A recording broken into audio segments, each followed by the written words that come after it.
अस्सलाम वालेकुम। आज हम डिस्कस करेंगे सेल जंक्शंस। ठीक है, तो सेल जंक्शंस क्या होते हैं, यानी कि सेल के दरमियान में जो कोई एक मीटिंग पॉइंट होता है, ठीक है, that is called as cell junctions. अब सेल जंक्शंस जो हैं उनको हम क्लासीफाई करते हैं। तो पहला हम उनको क्लासीफाई करते हैं on the basis of area, मतलब ये एरिया ऑफ मेम्ब्रेन या प्लाज्मा मेम्ब्रेन। ठीक है, अब इसका क्या मतलब है on the basis of area of the membrane, मतलब ये है कि जब जंक्शन बनेगा तो उसमें हमने ये देखना है उसमें मेम्ब्रेन का कितना एरिया कवर किया हुआ है। मतलब कि मेम्ब्रेन बेसिकली जंक्शन कैसे बनता है, जब दो सेल्स की मेम्ब्रेन जो हैं उनके दरमियान में कोई ना कोई कनेक्शन हो, तो हमने ये देखना होता है कि एक सेल जो है उसकी मेम्ब्रेन का कितना एरिया उस जंक्शन में मतलब आ रहा है। ठीक है, तो that is on the basis of area of the membrane. उसकी बेसिस पे हम क्लासीफाई कर सकते हैं जंक्शंस को। और दूसरा हम जंक्शंस को क्लासीफाई कर सकते हैं on the basis of their function. ठीक है, on the basis of functions. ठीक है, सो जो ये पहली कैटेगरी है on the basis of area of the membrane, उसमें अगर हम देखें तो हमारे पास फर्दर 3 टाइप्स होते हैं। पहले होती है जोन्यूला, ठीक है, ये फर्स्ट आ गई। सेकंड होती है फेशिया, ठीक है, और थर्ड होती है दैट इज़ मैक्यूला। ठीक है, तो ये 3 कैटेगरीज आ जाती हैं on the basis of area of the membrane पे। ठीक है, अब हम देख लेते हैं on the basis of function. अगर फंक्शन की बेसिस पे देखें तो इनकी भी फर्दर 3 कैटेगरीज होती हैं। पहले कौन से होते हैं, ऑक्लूडिंग जंक्शंस। ठीक है, ऑक्लूडिंग जंक्शंस। सेकंड कौन से होते हैं, दैट इज एंकरिंग जंक्शन। ठीक है, और थर्ड कौन से होते हैं, कम्युनिकेटिंग जंक्शन, कम्युनिकेटिंग। ठीक है, तो इसकी भी फर्दर 3 कैटेगरीज आ गई और इसकी भी फर्दर 3 कैटेगरीज आ गई। अब हम देखते हैं कि जो जोन्यूला होता है ये क्या है। ठीक है, on the basis of area of membrane अगर हम देखें, अब जोन्यूला क्या है, जो जंक्शन सेल के पूरे सेल के अराउंड होगा। मतलब अगर ये सेल है, ठीक है, तो इस सेल का अगर सारा का सारा पेरीमीटर जो है उसके इर्द गिर्द जंक्शन बन रहा है, उसको हम क्या कहेंगे, that is called as जोन्यूला।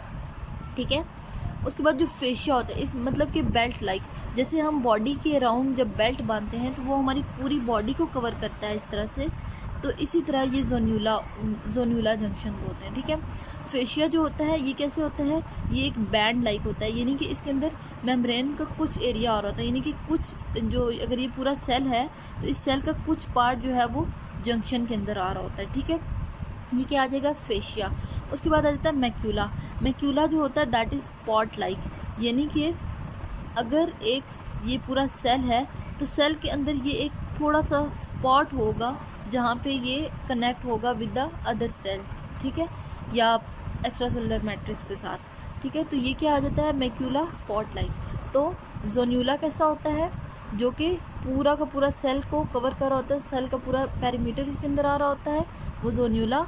Fascia क्या होगा, जो कि एक बैंड की तरह होता है, और मैक्यूला क्या होता है, जो स्पॉट लाइक वेल्ड होता है। ठीक है, एक स्पॉट लाइक वेल्डिंग हुई भी होती है।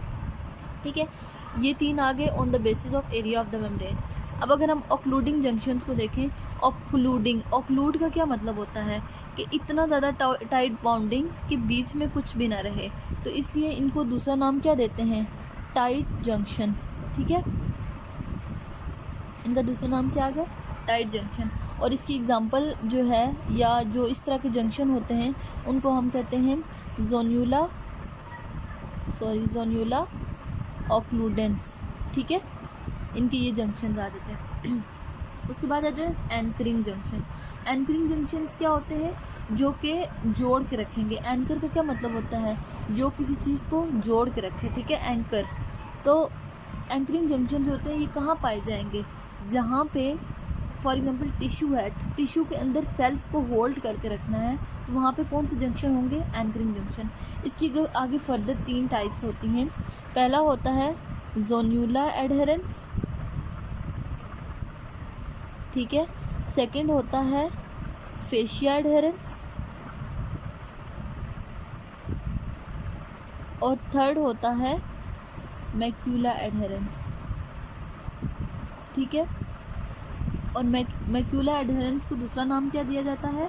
They are also called as desmosome, ठीक है। इनको क्या कहते हैं? डेस्मोजोम्स, ठीक है। और जो कम्युनिकेटिंग जंक्शन होते हैं इनको दूसरा नाम दिया जाता है गैप जंक्शन। इसमें से क्या होगा कि सब्सटेंसेस जो हैं वो पास हो जाएंगे, ठीक है। और अगर हम यहाँ पे ऑक्लूडिंग की बात करें, ऑक्लूडिंग जो होते हैं बहुत ज़्यादा टाइट जंक्शन होते हैं, तो इसमें से कोई भी डिफ्यूजन नहीं होती, ठीक है। इसमें से क्या होता है? नो डिफ्यूजन, ठीक है।